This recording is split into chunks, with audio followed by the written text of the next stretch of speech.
Inilah Injil Yesus Kristus menurut Santo Yohanes. Dimuliakanlah Tuhan. Yesus sudah ada sebelum Abraham. Aku berkata kepadamu, sesungguhnya barang siapa menuruti firman-Ku, ia tidak akan mengalami maut sampai selama-lamanya. Kata orang-orang Yahudi kepadanya, sekarang kami tahu bahwa engkau kerasukan setan, sebab Abraham telah mati dan demikian juga nabi-nabi, namun engkau berkata, barang siapa menuruti firman-Ku, ia tidak akan mengalami maut sampai selama-lamanya. Adakah engkau lebih besar daripada bapa kita Abraham yang telah mati? Nabi-nabi pun telah mati. Dengan siapakah engkau samakan dirimu? Jawab Yesus, jikalau aku memuliakan diriku sendiri, maka kemuliaanku itu sedikit pun tidak ada artinya. Bapakulah yang memuliakan aku.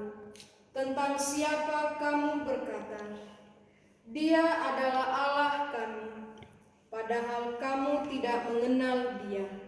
Tetapi aku mengenal Dia, dan jika aku berkata, aku tidak mengenal Dia, maka aku adalah pendusta, sama seperti kamu. Tetapi aku mengenal Dia, dan aku menuruti firman-Nya.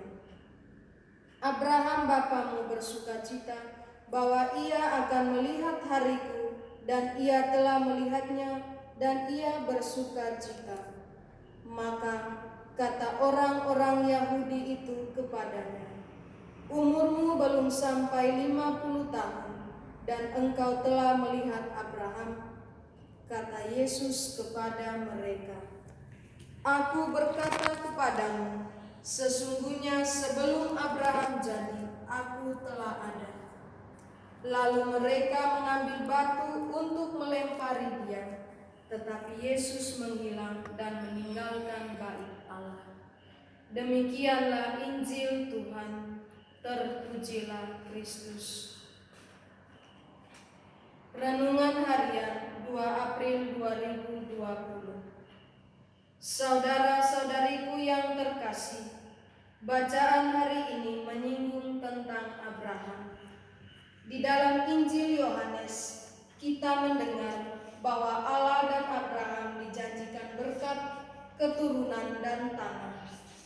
Dalam Injil Abraham disebut karena dia adalah leluhur dan bapa dari semua orang Yahudi. Tuhan adalah panutan untuk mereka, namun Tuhan selalu menempatkan dirinya sebagai pribadi yang ada sebelum Abraham. Sebagai sabda Tuhan yang mempribadi, Yesus adalah sebelum semua ada, termasuk Abraham. Namun hal itu sulit dipahami oleh orang-orang Yahudi yang tertutup hatinya. Bahkan mereka menganggap pernyataan Tuhan itu tidak ada artinya.